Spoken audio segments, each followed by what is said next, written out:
Bien bonjour, aujourd'hui nous sommes le samedi 7 mai et nous recevons aujourd'hui Jean-Luc Guedjou. Jean-Luc, bonjour. Bonjour. Donc vous faites, comme on l'a vu, de la peinture? Bah oui, à mon temps perdu, hein. Je fais un peu de Temps peinture, perdu. oui, à temps perdu. Bon, sans prétention, mais simplement pour me détendre et puis passer du bon temps devant une toile blanche au départ. J'aime bien quand elle est rouge, verte, bleue, elle est parée de tous les éléments qu'on aime faire, quoi. C'est ça la peinture. Et par contre, l'envie de peindre vous vient à quel moment vous avez eu envie de peindre? Comment ça se passe? C'est tout jeune, hein. Comme je l'avais expliqué, c'est un monsieur qui m'avait... J'aimais bien dessiner quand j'étais môme, et c'est un monsieur qui était peintre lui-même, un très bon peintre. Il était aux Indépendants à Paris. Les Indépendants, chacun sait que les Indépendants, c'est une très bonne école de peinture. Et bon, bah, il m'a fait faire quelques petites expositions dans des mairies diverses, où j'ai eu des prix de dessin, du reste, prix de peinture et dessin. Mais pour les jeunes, hein, parce que j'étais jeune, j'avais 12 ans, 13 ans. Et j'ai peint jusqu'à 24-25 ans. Et puis après, bah, la vie, le mariage, tout ça, j'ai occulté tout ça pendant mon bout de temps. Et je m'y suis remis un petit peu avant la retraite, quand même, je dois dire. Je me suis remis 5-6 ans avant la retraite. J'ai fait quelques tableaux et je me suis arrêté. Et à la retraite, bah, j'ai repris ça avec ma femme. Bon, elle fait un peu d'aquarelle. Et bah, moi, vraiment, j'ai vraiment envie de peindre maintenant. Et surtout que j'ai vu des modèles, aujourd'hui même, j'ai trié des modèles avec des belles couleurs qui sont un peu surréalistes, mais qui restent du figuratif, hein, quand même. Hein. Mais des belles couleurs où j'ai envie de mettre des violets, des pourpres, des roses. Ça me plaît, là, j'ai envie de faire des choses qui soient un peu, je dirais, riches en couleurs. Voilà. Mais vous restez dans le figuratif? Ah oui, oui, pour l'instant, je reste en figuratif, mais je vais essayer de décaler les couleurs, c'est-à-dire, je ne ferai pas un arbre forcément vert, il ne sera pas forcément rouge non plus. Oui, du décalé, quoi. Il sera décalé en fonction de la lumière du jour ou le soir. J'ai vu que souvent le soir, il y a du pourpre, il y a du violet avec les couchers de soleil, des infrarouges qu'on voit. On peut supposer les infrarouges, hein, parce qu'on ne les voit pas les infrarouges, mais on peut les supposer. Et moi, je pense que c'est quelque chose qui va donner un petit attrait à ma peinture différent du figuratif que j'ai toujours fait. Voilà. Par contre, dans votre vie professionnelle, non, vous avez été amené à faire de la peinture, ça n'avait rien à voir avec Non, votre vie si, professionnelle. vie professionnelle, moi j'étais dessinateur en bâtiment et architecture. Donc, Quand même des croquis. ah oui, je faisais pas mal de croquis, oui. Ah, voilà. Donc vous n'avez quand même pas lâché le crayon pendant tout ça. Non, ah ben non, de toute façon, Vous non. restez, Non, c'est vrai que j'ai fait des perspectives avec des couleurs aussi. Bon, à l'époque, il n'y avait pas la 3D parce que j'étais pas sur ordinateur, parce que maintenant, on appuie sur un bouton. Une maison, on l'a fait en 2 minutes, hein, dans tous les sens. Non, à l'époque, il fallait qu'on fasse des perspectives et puis des vues de face, des vues de dessus. Donc, c'était vraiment, pour les entrepreneurs, les maçons, quelque chose d'utile, un plan. bien sûr. Bah, C'était des plans. Hein. c'est sûr. Par contre, vous étiez sur Paris, c'est bien ça? J'étais en région parisienne. Qu'est-ce Oui. qui vous a fait venir en Provence? Ben, la Provence, on était accrochés en Provence parce qu'on avait au Canebière un petit mobil-home avec une piscine, on était vraiment très très bien. Et puis on s'est dit, on a le cul entre deux chaises, c'est le mot. Qu'est-ce qu'on fait? Arrive à la retraite, on saute le pas, ou on reste à Paris pour faire nos loisirs, ou alors on vient dans le Midi parce qu'on faisait tout à moitié. On faisait à moitié les choses ici, à moitié les choses en région parisienne. Alors on a décidé de vendre à Paris, Faire le pas. et de faire le pas, et de s'installer dans notre région, maintenant on peut dire notre région, une fort belle région, verdoyante. Contrairement à ceux qui ne connaissent pas la Provence, c'est verdoyant. En ce moment, nous, on a beaucoup d'eau, par rapport à ceux du Nord qui n'ont pas d'eau. Donc c'est un beau pays avec des montagnes, de la neige à 60 km d'ici. Et par contre, ça vous inspire un peu plus la Provence pour la peinture? Tout à fait. Vous pouvez peindre à l'extérieur aussi, non? Plus facilement? Alors j'ai décidé de le faire un jour au moins, oui, ça je le ferai.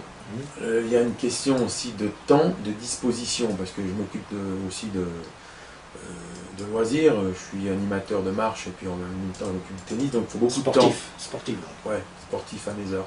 Mais il faut beaucoup de temps parce qu'il faut peindre aux mêmes heures, il faut mettre son cheval au même endroit, cadrer à la même place, les mêmes heures pour les couleurs de la nature. Et jusque-là, ça m'a pas été facile d'avoir au moins 2 heures par jour. Voilà. La lumière. Voilà, 2 heures par jour au même endroit. Ça m'a pas été très possible. Mais j'ai repéré des coins des vieilles masures abandonnées en plein dans les coteaux de Provence, là, pas loin d'ici, du reste, entre Le Mu et Sainte-Maxime.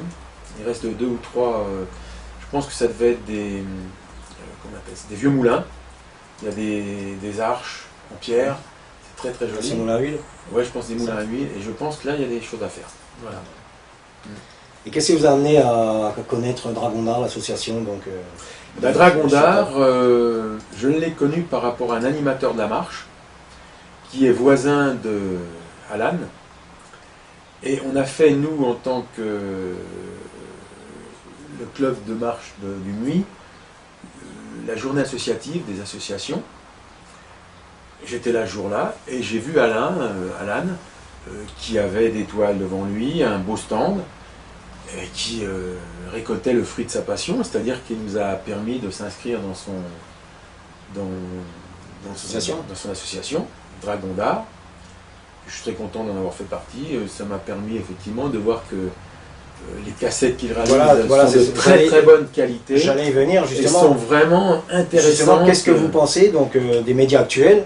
Le média actuel, donc le web. Ouais, le web actuellement. C'est porteur. Donc de faire de la télévision web. Ouais. Est-ce que vous pensez que vous, à votre niveau, pour les artistes, ça peut apporter quelque chose? Alors je pense que ça ne peut pas apporter. Je pense qu'il n'y a pas d'autre échappatoire que d'y passer. C'est un bon média. C'est un média excellent, surtout quand il est bien présenté comme il a été fait là. Oui, vous avez vu qu'on a fait une cassette donc sur vous, oui, un DVD, qu'on peut présenter au public. Donc on est passé vous voir chez vous. Ah oui, super cassette. On vous a filmé, le film ensuite a été monté, et donc un DVD est fait.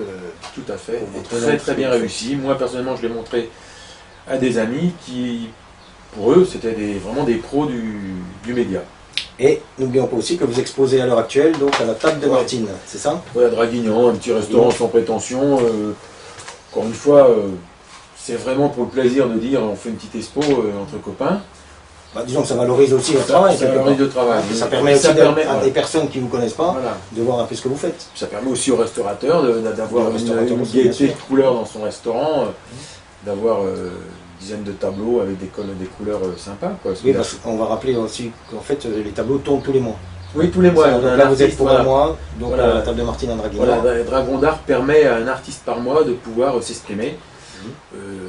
Et peut-être à d'autres restaurants, d'après ce que j'ai compris, d'autres restaurants feront partie de la liste où Dragon d'Art viendra avec son média travailler.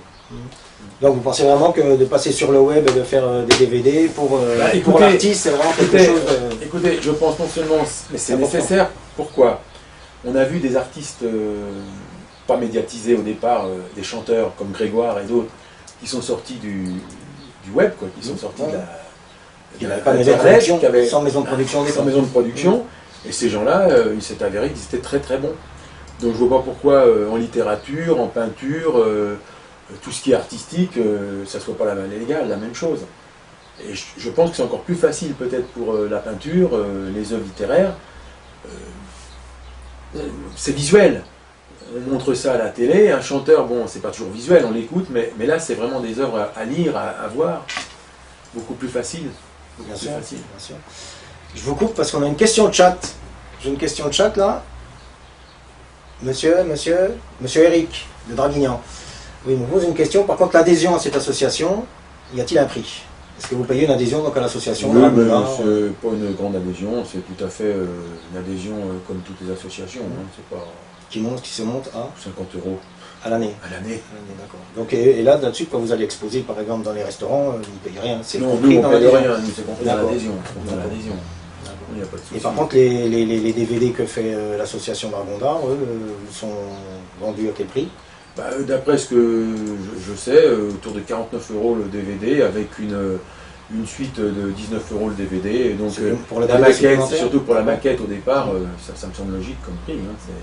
Il n'y a rien d'extraordinaire. Donc avec une jaquette, avec un DVD à l'intérieur. Qui est très bien faite, très très bien faite. Vraiment du pro. D'accord. Du pro. Bon, écoutez, c'est bien. Par contre, j'en ai une autre question. Vous peignez le support que sur de la toile ou vous peignez, je sais pas, sur des tuiles, sur des murs? Non, pour l'instant, c'est que sur de la toile. Pour l'instant, c'est que sur de la toile. Et puis j'ai fait du fusain. Donc du fusain, c'est sur du papier. Pas de problème. Voilà. Eh bien, écoutez, on vous remercie. Bah écoutez, j'espère que les suivants sauront aussi porter haut les couleurs de Dragon d'Art. Écoutez, C'est tout ce que je souhaite, c'est tout le mal que je vous souhaite. Hein. Donc on vous rappelle que Jean-Luc Guedjou, donc, qui expose actuellement à la table de Martine, à Draguignan, place du marché. Donc, et cela jusqu'à donc, fin mai, début juin. Oui, fin mai, oui. Voilà, fin mai. c'est ça. Oui, tout à fait. Oui. Donc allez-y, vous pouvez même aller manger oui, parce que la table a l'air mange bien. La table a l'air d'être bonne. Je vais y aller cette semaine, du reste. Voilà, c'est un petit restaurant, mais accueillant. Accueillant, oui, sympathique. Les patrons sont oui. très sympathiques. Sympathique, oui. Voilà. Mais écoutez, je vous remercie, M. Guedjou. Je vous remercie. Hein, et puis, bonne chance à Dragon d'Art. Merci bien. Au revoir. Et pourvu que ça dure.